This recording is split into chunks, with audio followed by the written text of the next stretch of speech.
This right here is the first time we have ever seen specific numbers as to who and what ICE is tracking when it comes to convicted criminals who have crossed the border at some point and are either supposed to be deported or are going through their immigration proceedings, but are not in ICE custody right now and are roaming the country.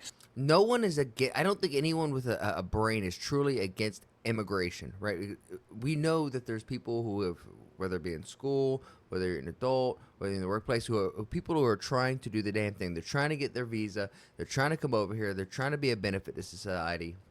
And if you have a conversation with them, you realize how back-asswards our immigration system is, because at any point in time, because the person on the other side of the visa doesn't like them, they can get denied a visa. But if they just sneak in and just try to cross the border illegally and just say, hey, I need amnesty, they'll get a rent check, they'll get a card that has, $5,000 each month for them to have living expenses. It's like, bro, that's more than me. A few moments ago. It is just tragic. With me, we just got these numbers moments ago, but it's a jaw dropper to say the least. So to set the stage here, let me just explain what these numbers mean. ICE has something called a non-detained docket. Essentially what that is, it means migrants who were encountered by DHS but are no longer in federal custody. So who's on this non-detained docket? It's illegal immigrants who were caught and released at the border, released with the court date years away. They're in immigration proceedings, combined with illegal immigrants who have already been ordered deported from the country by a judge, but are still here roaming the country. So keep that in mind, this non-detained docket. According to a letter that the acting director of ICE just sent to Texas Congressman Tony Gonzalez, on ICE's non-detained docket, they're currently tracking 425,000 non-citizens who have been convicted of a crime. Of that number, how do you even manage that? Over 13,000 non-citizens have convictions for homicide. How do you even manage that? And are on the non-detained docket, meaning they're roaming the country right now. On top of that, there are another 15,811 non-citizens convicted of sexual assault who are roaming the country right now on ICE's non-detained docket. It doesn't stop there. Those are convictions. The ICE director also says there are currently just under 1,900 non-citizens on the non-detained docket who have pending homicide charges who are roaming the country, and another 4,250 non-citizens who have pending sexual assault charges who are roaming the country on the non-detained docket. So we're not going to allow this name to be forgotten, because I bet you this name has probably already slipped from your freaking mind. But we can't let another Laken Riley, a girl who's trying to go to college, trying to better herself, die, get stabbed, murder, while she's trying to go out on a late-night jog from some fucking weirdos who are pending on homicide charges, who are pending sexual assault charges. We can't allow this to keep happening to our kids, the community, the people who are coming up next. My thought was that if you're a part of the community, your sole purpose was to try to take advantage of all the opportunities in front of you so that you can make the next generation, the next community coming up, give them back those same opportunities, and if not more. This is the opposite of that. People's eyes might be glazing over right now with all the numbers we just threw at you. Just to put it in a nutshell right here, what we've learned from the acting ICE director via this letter to Congressman Tony Gonzalez is right now there are over 13,000 illegal aliens convicted of homicide who are roaming the United States right now. There are another 15,811 illegal aliens roaming the country right now who have been convicted of sexual assault, and there are even more who are facing charges for homicide and charges for sexual assault. So this just goes to show, guys, the non-detained docket has exploded under the Biden administration to over, I believe it's 7.3 million. They're anticipating it could hit 8 million by the end of the year. But looking at the numbers on this letter right here, there are currently over 600,000 non-citizens on ICE's non-detained docket who are either convicted, or, 600,000 non-citizens on this non-detained docket who are roaming the country right now. Of that, 425,000 have already been convicted of crimes.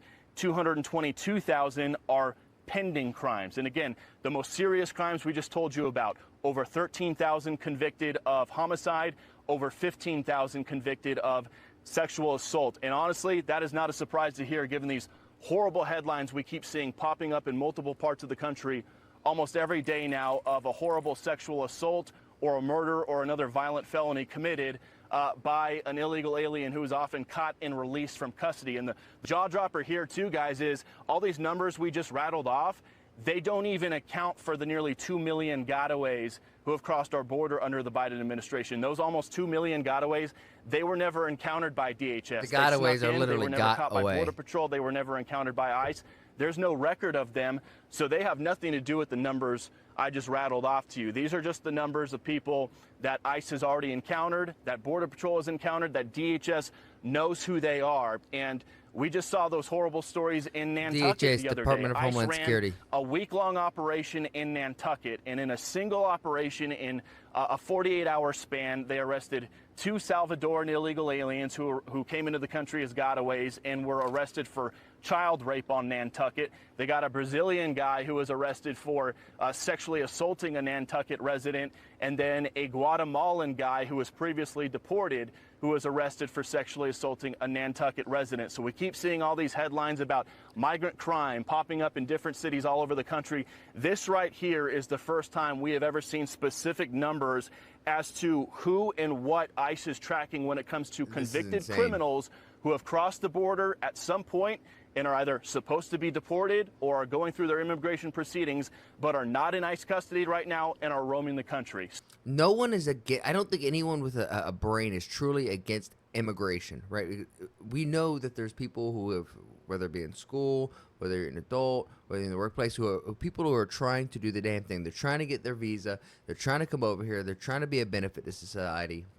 And if you have a conversation with them, you realize how back-asswards our immigration system is, because at any point in time, because the person on the other side of the visa doesn't like them, they can get denied a visa. But if they just sneak in and just try to cross the border illegally and just say, hey, I need amnesty, they'll get a rent check, they'll get a card that has, $5,000 each month for them to have living expenses. It's like, bro, that's more than me. I'm paying taxes, and they're getting more than me. This is from Charlie Kirk. He says, allow me to repeat this. Kamala, down with deportations. Harris allowed 13,000 known murderers, 15,000 rapists into our country, and they're currently roaming free around the country to terrorize Americans. And if you think, like, I'm just, like I'm scared or I'm fear-mongering, if you have 15,000 plus, in this case, 425,000 criminals coming into your country, don't you think crime is going to go up just a fucking little bit? Going back to the Border Patrol Union, the NBC itself, or the NBPC, excuse me, Vice President Harris has ignored the border problem she created for over 3 years. She goes down there for 20 minutes for a photo op and decides to repeat some of the things NBC has said before. But again, where has she been for the last 3.5 years? And this is her words, right? We're not gonna twist them. We're gonna read it straight from her tweets. An undocumented immigrant is not a criminal. Pretty sure that is a crime to be an undocumented immigrant in this country.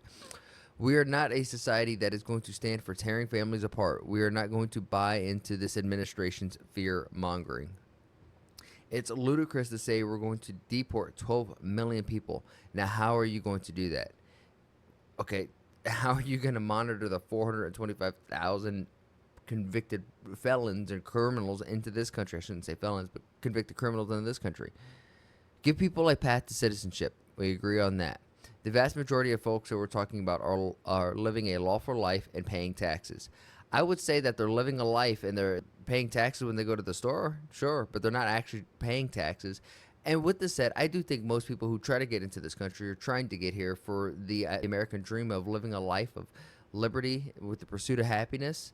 What is it? Life, liberty, and the pursuit of happiness. Yeah, they're trying to come out here, make a life. They're trying to do it freely within liberty and do it happily.